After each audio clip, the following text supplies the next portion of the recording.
Hello, जय हिंद, नमस्कार दोस्तों। मैं संतोष कुमार आपके अपने प्यारे चैनल में आपका स्वागत है। दोस्तों, आज हम लोग पढ़ेंगे चैप्टर परसेंटेज का। दोस्तों, ये टाइप 1 का 5-6 क्वेश्चन है। ठीक है दोस्तों, आइए।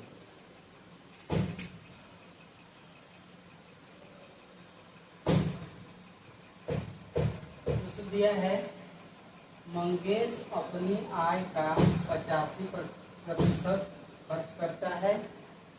यदि उसके व्यय में 1% की वृद्धि होती है तो बचत में 60% की वृद्धि होती है और आय में 26% की वृद्धि होती है, तो यक्स का मान ज्ञात है। ठीक है,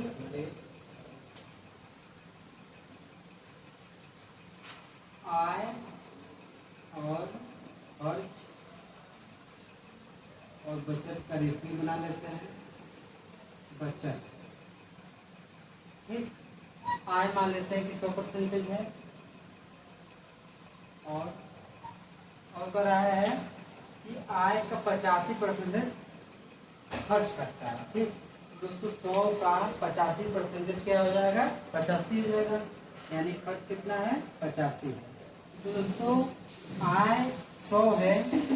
कोई व्यक्ति है, वो एक महीने में 100 रुपया कमा रहा है, उसमें 185 रुपया क्या कर दिया? इंजॉय करने में, अपने फैमिली देखने, अपने इधर उधर खर्च कर दिया 85 रुपया। तो कितना बचा है दोस्तों? तो 100 में से 85 को माइनस करेंगे, कितना बचेगा? 15 रुपये। ठीक, ये हो गया 15। ठीक दोस्तों, यानी 15%। आगे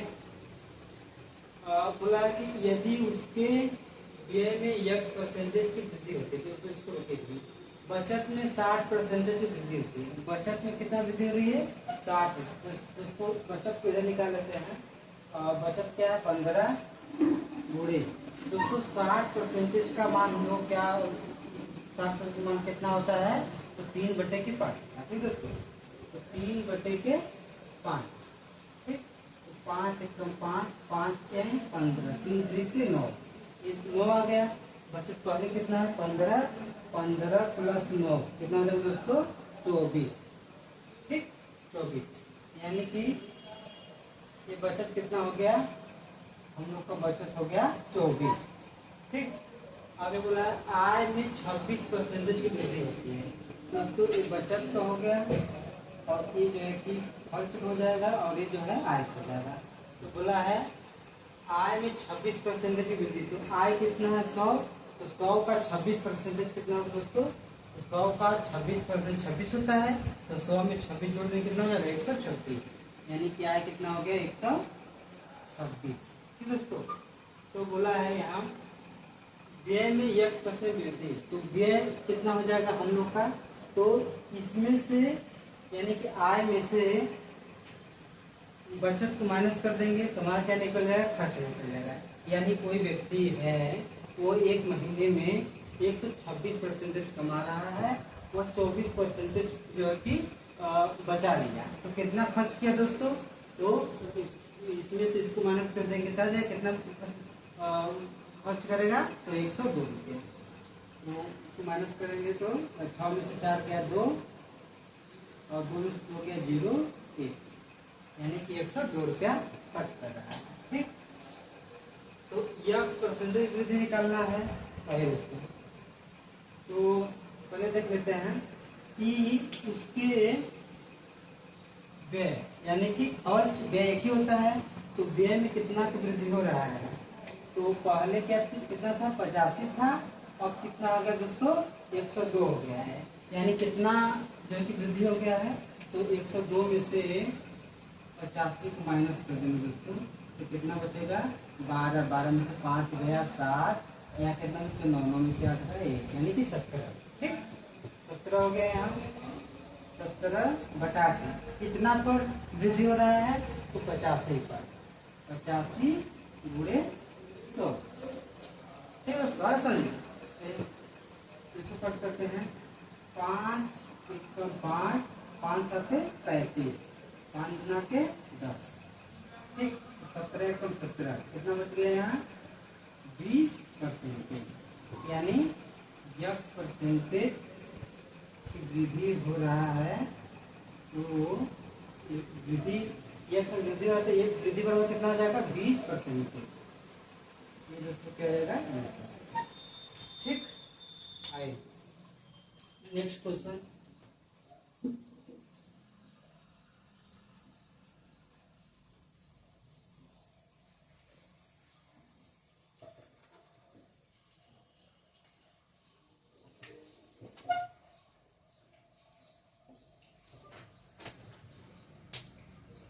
एक लड़की अपनी आय का 80% खर्च करती है।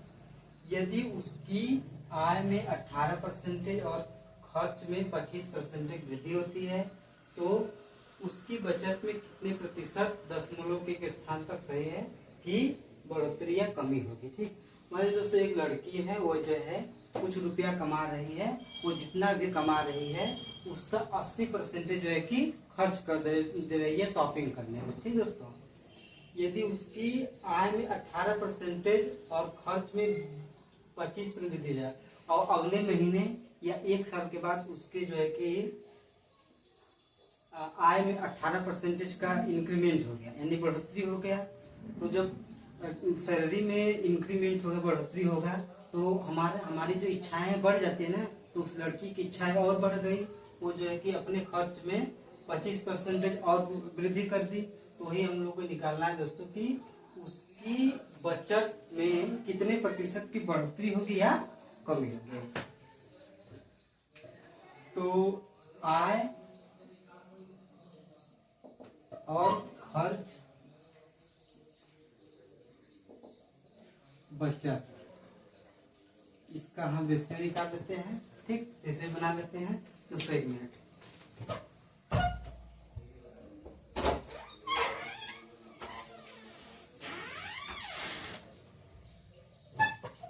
आइए दोस्तों, तो अपनी आय का 80% खर्च करती है। तो मान लेते हैं कि उसका आय कितना है, 100% है। अपनी आय का 80% खर्च करती है, तो 100 का 80% कितना आएगा दोस्तों, 80 आएगा। ये 80 हो गया है। ठीक, तो 80% खर्च कर रही है तो कितना बचा रही है, तो 100 में से 80 घटाएंगे 20% क्या करेंगे, बचा लेंगे। ठीक, आइए, यदि उसकी आय में 18% की वृद्धि होती है, तो उसकी आय है, इसके आय में कितना वृद्धि हो रही है, 18%। तो 18% का, सॉरी 100 का 18% कितना हो जाएगा, 100। यहाँ निकालो दोस्तों, 100 गुणे 18 बटा के 100, 18 आ गया। और जो है कि 100 का 18% 18 हो गया, तो 18 को 100 में जोड़ देंगे कितना जाएगा, 118। यहाँ में लिख लेंगे हम 118 रेशियो। और खर्च में 25% वृद्धि करी है। खर्च दोस्तों क्या है, 80 है, 80 का 25%, 80 गुणे 25% का मान दोस्तों क्या होता है, तो 1 बटा के 5 4 होता है। ठीक, 4 1 कम 4, 4 गुना के 8 यानी 20 हो गया है। तो 80 प्लस 20 दोस्तों कितना हो जाएगा, 100। 100 हो गया। अब क्या बोला है, ठीक है, तो उसकी बचत में कितने बदले, तो देखिए दोस्तों इसका बचत कितना हो गया, 118% कमा रहा है, कमा रही है, लड़की है, कमा रही है, और 100% खर्च कर रही है, तो कितना बचा रही है, 18% बचा रही है। देखिए 100 में से 118 में से 100 को माइनस कर दें, कितना बचेगा, 18। तो देखिए, तो बचत देखिए दोस्तों, पहले बचत कितना था, 20 था, अब कितना हो गया, 18 हो गया, यानी कि कितना कमी हो गया, 2 का, 2 बटा कितना पर, 20 पर, 20 गुणे 100, 1 0 से 0 कैंसिल, 2 1 कम 2, कितना हो गया दोस्तों, 10% की कमी। ये क्या हो जाएगा दोस्तों, हम लोग का आंसर, यानी कि उसके बचत में कितना प्रतिशत कमी हो जाएगी, तो 10% की कमी हो जाएगी। ठीक, तो दोस्तों हम लोग पढ़ेंगे टाइप 9। टाइप 9 दोस्तों है वेज आरेख। दोस्तों मान लीजिए एक गोला ए है और इस पर इसको काटते हुए एक दूसरा गोला जा रहा है, ठीक है। तो ये जो एक गोला है इसका नाम रख देते हैं ए हो गया ए, और इसका नाम रखते हैं बी हो गया है, ठीक। और ये जो बीच का जो भाग है, इन दोनों का जो कॉमन भाग है इसको ये कर देते हैं। तो ये जो ये क्या है, ए एंड बी का कॉमन भाग है, यानी कि इस भाग पर ये भी अपना हक जताएगा कि ये मेरा है, और इस पर बी भी हक जताएगा कि मेरा है। इसे भारत और पाकिस्तान के बीच में इसी के लिए दोस्तों झगड़ा होता है ना, वही दोस्तों है। तो यहाँ अब कोई पूछ दिया कि ए का कितना भाग है, तो कैसे बताएंगे, केवल टोटल ए का। तो यहाँ केवल ए का ये जो पोर्शन है, ये जो पार्ट है वो क्या हो जाएगा, केवल ए का होगा, ठीक। और ये जो पोर्शन है, ये जो भाग है वो क्या हो जाएगा, केवल बी का हो गया, ठीक।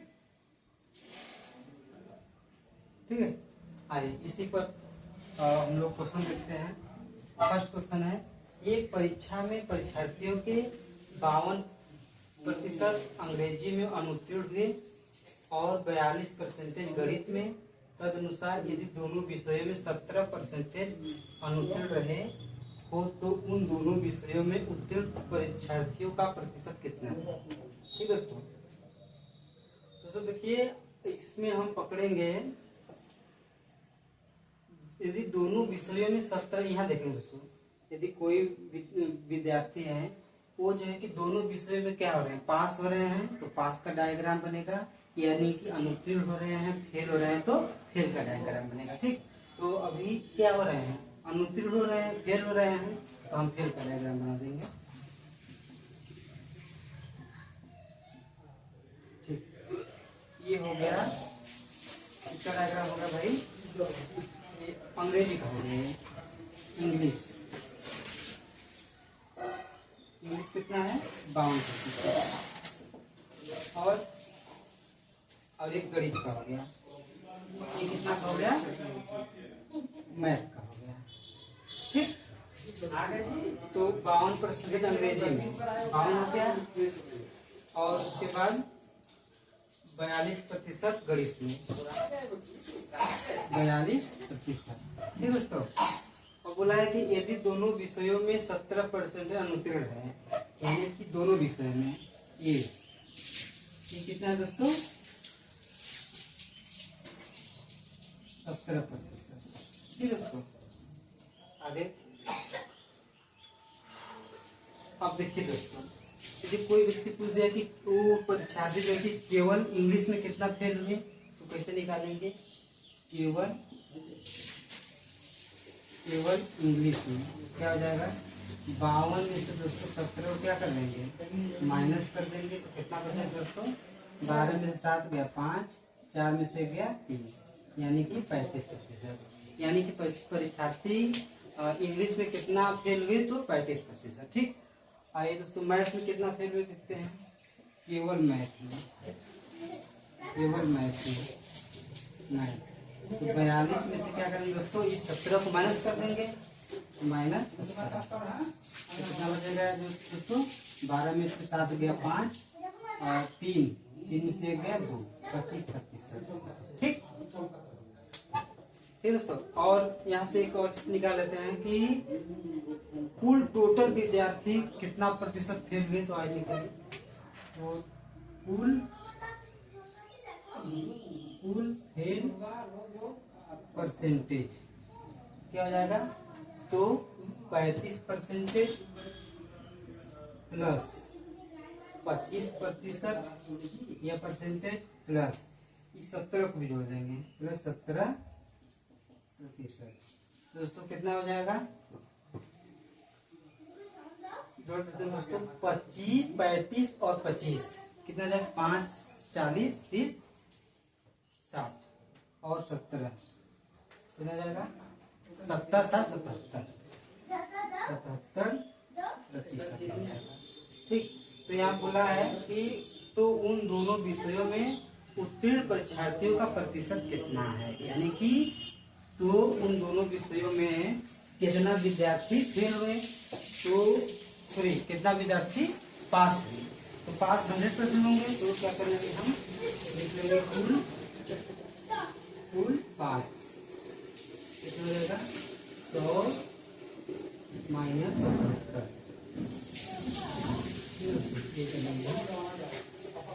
100% माइनस 77 क्या हो जाएगा 10 में 7 गया 3 9 में 7 गया 2, यानी कि 23% विद्यार्थी यानी कि 23% विद्यार्थी क्या होंगे फेल हो जाएंगे।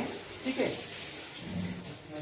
यानी कि विद्यार्थियों को कुल पास प्रतिशत कितना हो जाएगा, विद्यार्थियों का कुल 5% हो जाएगा, 23% विद्यार्थी पास में और 77% विद्यार्थी क्या हो गए फेल। ठीक है, देखिए उसको कोई डाउट हो दोस्तों पूछिए, कमेंट करिए।